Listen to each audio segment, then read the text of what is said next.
मित्रांनो, शुक्रवारी सेन्सेक्स हा 1092 अंकांनी कोसळलेला आहे.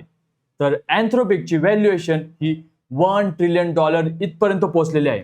तसेच आपल्या सर्वोच्च न्यायालयाने ऑनलाईन गेमिंगवर इतका मोठा जीएसटी लावलेला आहे की इंडस्ट्री हादरलेली आहे. मित्रांनो, मी किरण कदम आणि तुमचं स्वागत आहे आजच्या पॉइंटेड चर्चामध्ये. मित्रांनो, आज आपण संडे स्पेशल एकदम खास न्यूज डिस्कस करणार आहोत, त्यामुळे व्हिडिओ एंडपर्यंत नक्की बघा. तर चला तर मग विदाउट वेस्टिंग एनी टाइम सुरू करूया आजच्या बिझनेस न्यूज. मित्रांनो, शुक्रवारी सेन्सेक्स हा 1092 अंकांनी कोसळलेला आहे. बीएससी सेन्सेक्स हा 74,775 क्लोज झालेला आहे. तर मित्रांनो, निफ्टी 50 सुद्धा 23,547 वर क्लोज झालेला आहे. म्हणजे मित्रांनो, गुंतवणूकदारांचे केवळ एका दिवसामध्ये 6 लाख कोटी बुडालेले आहेत. ॲटो, मेटल, एनर्जी आणि ऑइल अँड गॅस इंडस्ट्रीमध्ये प्रत्येकी 2% खाली आलेली आहे. आणि या कोसळण्यामागे प्रमुख 3 कारणे होती: अमेरिका इराण शांती चर्चा, तुटण्याची भीती, तसेच MSCI मे 2026 इंडेक्स रिबॅलन्सिंगमुळे परदेशी गुंतवणूकदारांनी केलेली सर्वात मोठी विक्री, आणि तसेच IMD ने दिलेला कमकुवत मान्सून अंदाज. म्हणजेच एका वेळी 3 बॉम्ब बाजारात पडले. तर मित्रांनो, बाजाराची ही घसरण पॅनिक सेलिंग नव्हती, तर रिबॅलन्सिंग ड्रिव्हन आहे. आणि त्यामुळेच Tata motors, M&M, SBI, coal India यांसारख्या क्वालिटी स्टॉक्समध्ये हे SIP साठी सुवर्ण संधी असू शकते. तर मित्रांनो, नेक्स्ट न्यूज आहे अँथ्रोपिक बद्दल. तर मित्रांनो, क्लाउड AI बनवणाऱ्या अँथ्रोपिक कंपनीने असा विक्रम केलेला आहे जो जगातील कोणत्याही टेक स्टार्टअपला आजपर्यंत करता आला नव्हता. $965 बिलियन म्हणजे जवळपास 1 ट्रिलियन मूल्यांकन त्यांनी गाठलेलं आहे.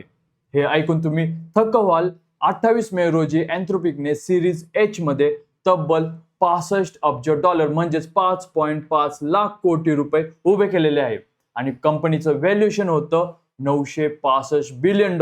याचा अर्थ मित्रांनो, आता अँथ्रोपिक ओपन AI पेक्षा जास्त व्हॅल्युएबल झालेला आहे. अँथ्रोपिकचा रन रेट सुद्धा मित्रांनो आता $47 अब्ज पर इयरला पोहोचलेला आहे. मित्रांनो, AI उद्योगामध्ये भारतातील पर्सिस्टंट सिस्टीम, TCS, इन्फोसिस यांचा सुद्धा AI रेव्हेन्यू वाढत आहे. अँथ्रोपिक नॅसडॅक वरती IPO आणण्याच्या तयारीत आहे. त्याआधी भारतीय IT स्टॉक मध्ये AI अँगलवर गुंतवणूक करणे हे कधी पण फायद्याचे ठरू शकते. नेक्स्ट न्यूज आहे मित्रांनो डेल बद्दल. तर डेल एकाच दिवसात 32% उसळलेला होता. हो मित्रांनो, कंपनीच्या इतिहासातील ही सर्वात मोठी एका दिवसाची वाढ आहे. आणि याचं कारण म्हणजे Q1 FY 2027 मध्ये डेलचा AI सर्व्हर रेव्हेन्यू हा मागील वर्षापेक्षा 757% वाढलेला आहे. त्यांचा क्वार्टरली रेव्हेन्यू तब्बल 88% वाढलेला आहे. कंपनीने $24.4 बिलियन AI ऑर्डर आधीच कन्फर्म केलेले आहेत.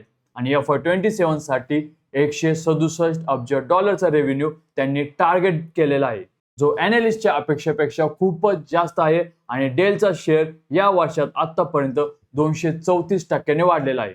मित्रांनो, AI इन्फ्रास्ट्रक्चर मध्ये पैसा ओतला जातोय आणि याचा फायदा होतोय एनविडिया, डेल, AMD यांसारख्या कंपन्यांना. भारतातून डिक्सन टेक्नॉलॉजी, केन्स टेक्नॉलॉजी यांसारख्या कंपन्या AI हार्डवेअरच्या सप्लाय चेन मध्ये येण्याचा प्रयत्न करत आहेत. त्यामुळे त्यांच्यावर तुम्ही नक्की लक्ष ठेवा. तर मित्रांनो, नेक्स्ट न्यूज आहे ऑनलाईन गेमिंग बद्दल. तर मित्रांनो, तुम्ही जर Dream11, MPL, रम्मी वर खेळलात तर ही बातमी तुमच्यासाठी खूप महत्वाची आहे. भारताच्या सर्वोच्च न्यायालयाने असा निर्णय दिलाय जो ऑनलाईन गेमिंग उद्योगाला हादरून टाकेल. 27 मे रोजी भारताच्या सर्वोच्च न्यायालयाने ऑनलाईन गेमिंगवर बेटच्या पूर्ण रकमेवर 28% GST लागू करण्याचा ऐतिहासिक निर्णय घेतलाय. मित्रांनो, न्यायालयाने सांगितलं की खेळ स्किल बेस असो किंवा चान्स बेस, जर पैसा स्टेक केला तर GST लागणारच. आणि हा निर्णय 2017 पासून रेट्रोस्पेक्टिव्ह लागू होणार असून एकट्या गेम्सक्राफ्टवर 21,000 कोटींची मागणी आहे. संपूर्ण ऑनलाईन गेमिंग इंडस्ट्रीवर हा कर बोजा 1.5 लाख कोटीपर्यंत जाऊ शकतो. त्यामुळे मित्रांनो, ऑनलाईन गेमिंग स्टॉक्स मध्ये सध्या गुंतवणूक धोक्याची आहे. मात्र फॅन्टसी स्पोर्ट्स आणि गेमिंगसाठी पेमेंट गेटवे देणाऱ्या पेटीएम, बिलडेस्क यांच्यावर व्हॉल्यूम इम्पॅक्ट येऊ शकतो. त्यामुळे ह्या शेअर्सला तुम्ही शॉर्ट टर्म साठी नक्की वॉच करू शकता. तर मित्रांनो, नेक्स्ट न्यूज आहे झेप्टो बद्दल. तर झेप्टोचे अनलिस्टेड शेअर जे एप्रिलच्या सुरुवातीला ₹58 पर शेअर होते ते आता 40 ते 42 रुपये पर्यंत घसरलेले आहेत. म्हणजे डिसेंबर 2025च्या पीक पासून जवळपास 40% घट झालेली आहे. सेबीने $1 बिलियन IPO ला मंजुरी दिल्यानंतर हे घडत आहे. याचं कारण म्हणजे इन्व्हेस्टर्सना प्रॉफिटेबिलिटीची काळजी वाटत आहे.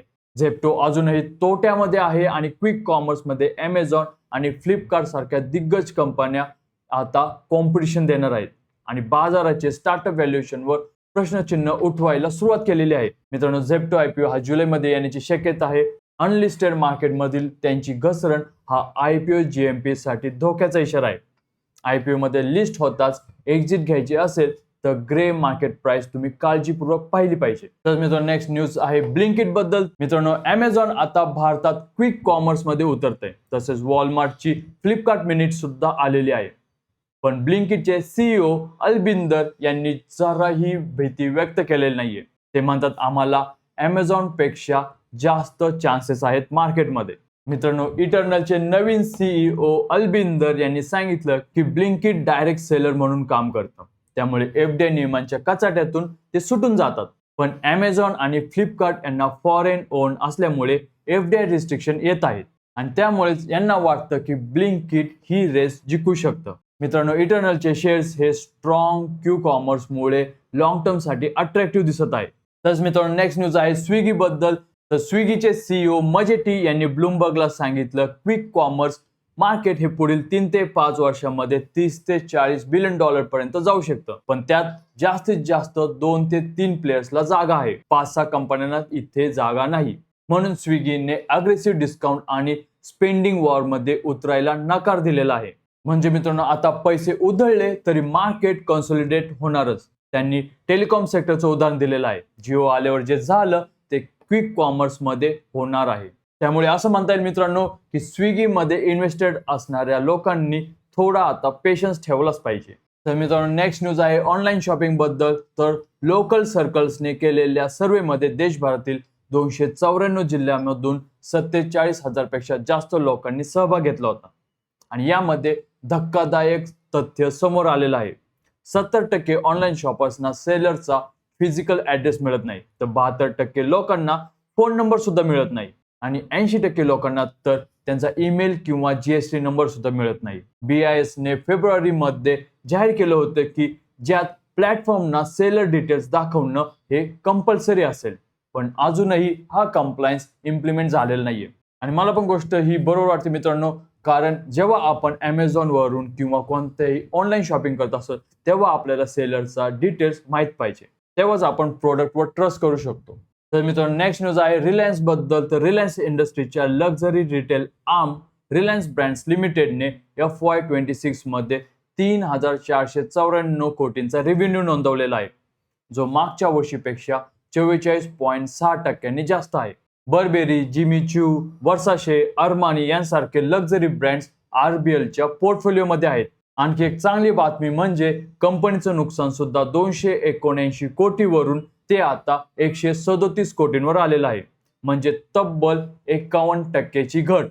हे दर्शवतं की भारताचा ॲफ्लुएंट कन्झ्युमर वर्ग झपाट्याने वाढतोय आणि लक्झरी स्पेंडिंगवर त्यांचा हात सुटतोय. मित्रांनो, रिलायन्सच्या लक्झरी आर्मची ही वाढ रिलायन्स रिटेलच्या ओव्हरऑल लिस्टिंग स्टोरीला बूस्ट देणार आहे. तर मित्रांनो, नेक्स्ट न्यूज आहे मुकेश अंबानींबद्दल. तर रिलायन्स इंडस्ट्रीजच्या FY25-26च्या अॅन्युअल रिपोर्टमध्ये खुलासा केलेला आहे की चेअरमन मुकेश अंबानी यांनी सलग 6व्या वर्षी सॅलरी घेतलेली नाहीये. FY2021 पासून आजपर्यंत त्यांनी एकदाही सॅलरी घेतलेली नाही, पण त्यांची कंपनी वाढतच आहे आणि याचं कारण आहे डिव्हिडंड. कंपनीने शेअर होल्डर्सना 7,443 कोटींचा डिव्हिडंड दिला आणि अंबानी यांच्याकडे रिलायन्समध्ये मोठा स्टेक आहे. त्यामुळे यातून हे दिसून येतं की वेल्थ क्रिएशन त्यांची सॅलरी मधून नाही तर ओनरशिप मधून होत आहे. तर मित्रांनो, रिलायन्स फाउंडेशनने FY26 मध्ये CSR साठी 2,248 कोटी खर्च केलेले आहेत. मागील वर्षाच्या तुलनेत हे 4.3% जास्त आहे.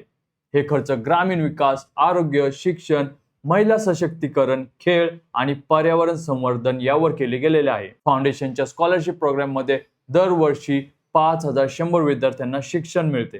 तर मित्रांनो, नेक्स्ट न्यूज आहे बजाज फिन्झर्वच्या AI इन्व्हेस्टमेंट बद्दल. तर बजाज फिन्झर्वने फिन्झर्व इंटेलिजन्स हा group wide AI innovation platform launch केलेला आहे आणि पुढील 5 वर्षात AI, cyber security, quantum technology आणि डीप टेक स्टार्टअप मध्ये ते 1500 ते 2000 कोटी गुंतवण्याची योजना जाहीर केली आहे. मित्रांनो, बजाज फिन्सर्व स्टॉक लॉंग टर्म साठी खूप पॉझिटिव्ह दिसतो आणि AI इन्व्हेस्टमेंटमुळे फ्युचर इफिशियन्सी आणि रेव्हेन्यू ग्रोथ त्यांची नक्कीच वाढेल. तर मित्रांनो, नेक्स्ट न्यूज आहे पब्लिक वायफाय बद्दल. तर डिपार्चर ऑफ टेलिकम्युनिकेशनने PMWANI फ्रेमवर्क अंतर्गत मोठे बदल आणलेले आहेत. आता तुम्ही स्मार्टफोनवरून QR कोड स्कॅन करून लॅपटॉपला पब्लिक वायफाय कनेक्ट करू शकता. सध्या भारतात PMWANI अंतर्गत 4.1 लाख पब्लिक वायफाय हॉटस्पॉट आहेत. मित्रांनो, पब्लिक वायफायचा विस्तार म्हणजे डिजिटल इन्क्लुजन वाढणार आहे आणि याचा फायदा टियर 2, टियर 3 सिटीज मधील ई-कॉमर्स फिनटेक ॲपना होणार. तर मित्रांनो, नेक्स्ट न्यूज आहे इथेनॉल बद्दल. तर ही खूप इम्पॉर्टंट न्यूज आहे मित्रांनो. सरकारने इंडियन ऑइल, BPCL, HPCL आणि GOBP, नायरा, शेल यांना E20, E22, E25 आणि E30 इथेनॉल मिक्स पेट्रोल विकण्याची इन्फ्रास्ट्रक्चर उभारण्यास सांगितलेले आहे. BIS ने जाहीर केलं असून पंपवर कोणत्या ब्लेंडचं पेट्रोल आहे हे स्पष्ट दाखवणं आता पेट्रोल पंपला कंपल्सरी असणार आहे. भारतातील इथेनॉल उत्पादन क्षमता आता 20 अब्ज लिटरवर आहे, जी बॅलन्सिंग रिक्वायरमेंट पेक्षा खूप जास्त आहे. E30 म्हणजे 30% इथेनॉल. यामुळे इम्पोर्ट आता पेट्रोलचा कमी होणार आहे आणि पेट्रोल सुद्धा स्वस्त होऊ शकतं. म्हणजे आता मित्रांनो, तुम्ही पेट्रोल पंपवरती गेल्यानंतर तुमच्या हातात असणार की तुम्हाला E20 पेट्रोल भरायचं, E25 पेट्रोल भरायचं की E30 पेट्रोल भरायचं ते. तर मित्रांनो, नेक्स्ट न्यूज आहे प्लास्टिकच्या नोटांबद्दल. तर RBIच्या लास्ट 2 बोर्ड मीटिंग मध्ये पॉलिमर नोट्स आणण्याचा विषय डिस्कस केला जातोय. पॉलिमर नोट्सचे फायदे काय आहेत? कागदी नोटांपेक्षा ते जास्त टिकाऊ असतात, बनावट करणं त्यांचं अवघड असतं आणि उत्पादन खर्च सुद्धा त्यांचा कमी येतो. FY24-25 मध्ये कागदी नोटा छापण्यासाठी 6,343 कोटी खर्च झाले होते. जगामध्ये मित्रांनो, ऑस्ट्रेलिया, सिंगापूर, इंडोनेशिया, मलेशिया यांसारख्या 60 देशांमध्ये पॉलिमर नोट्स वापरल्या जातात. भारतात आधी 10 रुपयाच्या पॉलिमर नोटच्या पायलट होईल आणि त्यानंतर पुढचं फ्युचर डिसाईड केलं जाईल. मित्रांनो, पॉलिमर नोट्स म्हणजे करन्सी प्रिंटिंग इंडस्ट्रीमध्ये मोठा बदल आहे. यामुळे सिक्युरिटी पेपर आणि करन्सी प्रिंटिंग कंपनीजवर याचा नक्कीच इम्पॅक्ट होऊ शकतो. नेक्स्ट न्यूज आहे मित्रांनो बँकिंग सेक्टर बद्दल आणि ही न्यूज ऐकून तुम्हाला धक्का बसणार आहे. RBIच्या अॅन्युअल रिपोर्ट 25-26 नुसार FY26 मध्ये बँकांमध्ये 48,021 कोटींचा फ्रॉड नोंदवला गेला आहे. मागील वर्षाच्या 32,803 कोटींपेक्षा 46.4% जास्त. आणि आणखी धक्कादायक म्हणजे फ्रॉड केसेस कमी झालेले आहेत. मित्रांनो, फ्रॉडचे केसेस मागच्या वर्षीपेक्षा 57% कमी झालेले आहेत, पण फ्रॉडची रक्कम ही प्रचंड वाढलेली आहे. याचा अर्थ मोठ्या रकमांचे सॉफिस्टिकेटेड फ्रॉड होत आहेत. पब्लिक सेक्टर बँक सर्वाधिक प्रभावित झालेले आहे आणि 35,709 कोटी यांनी गमावलेले आहेत. मित्रांनो, 85% फ्रॉड्स हे लोन कॅटेगरी मधून येत आहे. मित्रांनो, मोठ्या रकमांचे लोन फ्रॉड्स वाढत आहेत. याचा अर्थ बँकांच्या NPL रिस्कवर लक्ष ठेवा. PSU बँक्स विशेषतः SBI, PNB, NPL रेशोज आणि क्रेडिट क्वालिटी वॉच करत राहा. मित्रांनो, कधी पण बँकिंग सेक्टरमध्ये प्रायव्हेट सेक्टर हा सेफ असतो. तर मित्रांनो, नेक्स्ट न्यूज आहे मान्सून बद्दल. तर IMDने 29 मे रोजी अपडेटेड मान्सून फोरकास्ट जाहीर केलेला आहे. 2026 मध्ये साऊथ वेस्ट मान्सून जर सरासरीच्या फक्त 90% असणार आहे, म्हणजे बिलो नॉर्मल रेनफॉल. याआधी मित्रांनो एप्रिलमध्ये 92% अंदाज होता, पण तो आता आणखी कमी झालेला आहे. एल निनो येण्याची 92% शक्यता असल्यामुळे सेंट्रल, वेस्टर्न आणि ईस्टर्न इंडियामधील ॲग्रिकल्चर हे रेनफेड असल्यामुळे सर्वात जास्त फटका त्यांना बसू शकतो. मित्रांनो, कमी पाऊस म्हणजे फूड इन्फ्लेशन वाढेल, रुरल कन्झम्पशन कमी होऊन जाईल आणि FMCG आणि ट्रॅक्टर कंपन्यांचे सेल्स यामुळे खूप इम्पॅक्ट होतील. कावेरी सीड्स, धनुका ॲग्रीटेक यांसारख्या ॲग्रिकल्चर ड्रॉप रेजिस्टंट कंपनीज तुम्ही नक्की वॉच करा. FMCG स्टॉक्समध्ये सध्या तुम्ही सेफ बेट लावू शकता आणि FMCG स्टॉक्समध्ये सावधगिरी ठेवा. तर मित्रांनो, लास्ट न्यूज आहे रिलायन्स बद्दलच. तर S&P ग्लोबलने रिलायन्स इंडस्ट्रीजची क्रेडिट रेटिंग अपग्रेड केलेली आहे. हे त्यांच्या फायनान्शियल स्ट्रेंथ आणि डायव्हर्सिफाईड बिझनेस मॉडेलचं प्रमाणपत्र आहे. याशिवाय रिलायन्सने एक रेकॉर्ड समुराई लोन उभं केलेलं आहे. ते कोणत्याही भारतीय कंपनीने नाही, तर जापान मधून घेतलेलं सर्वात मोठं लोन आहे.